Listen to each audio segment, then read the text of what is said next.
امام زین العابدین فرماتے ہیں، جب نوح علیہ السلام کشتی بنا رہے تھے تو ایک مومنہ بوڑھی عورت روز اللہ کے نبی کے پاس اپنی گٹھری لے کر آتی اور کہتی، اے اللہ کے نبی، کب کشتی روانہ ہوگی؟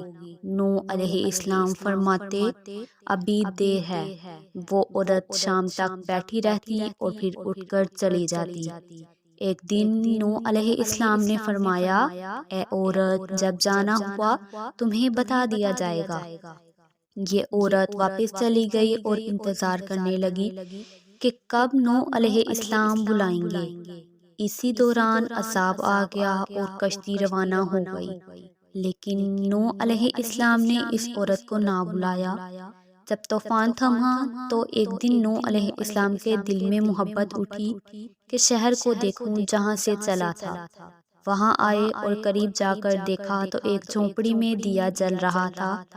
نوح علیہ السلام یہ دیکھ کر چونک گئے کہ روئے زمین پر کوئی ایسا گھر بھی ہے کہ اتنے عظیم طوفان کے بعد بھی جس میں چراغ جل رہا ہے۔ انہوں نے وہاں تکبیر بلند کی تو وہ عورت سامان لے کر آ گئی اور کہنے لگی، یا نبی اللہ، کیا کشتی تیار ہے؟ چلیں۔ نوح علیہ السلام نے حیرت سے اس کو دیکھا اور کہا، رکو بڑھیا، کیا تمہیں کچھ بھی پتہ نہیں چلا؟ وہ کہنے لگی، یا نبی اللہ، کیا پتہ نہیں چلا؟ کہا، اتنا بڑا سیلاب آیا، بارش آئی، تمہیں کچھ بھی پتہ نہیں چلا؟ بڑھیا کہنے لگی، یا نبی اللہ، بس ایک دن بادل گرجے تھے اور ہلکی سی پھوہار پڑی تھی۔ نوح علیہ السلام حیران ہو کر آسمان کی طرف دیکھنے لگے اور کہا، میرے اللہ، یہ کیا ماجرا ہے؟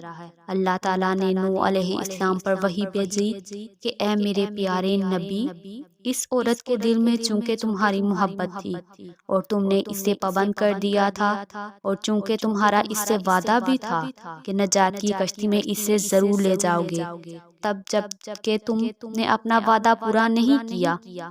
لیکن اے نوح علیہ السلام، میں تو تمہارے وعدے کا ذمہ دار تھا، اس لیے میں نے اس بڑھیا تک عذاب پہنچنے ہی نہیں دیا۔ امام سجاد علیہ السلام پاس بیٹھے مومنین سے فرمایا، او مومنو، یہ حدیث قیامت تک کے مومنین تک پہنچانا تم پر واجب ہے۔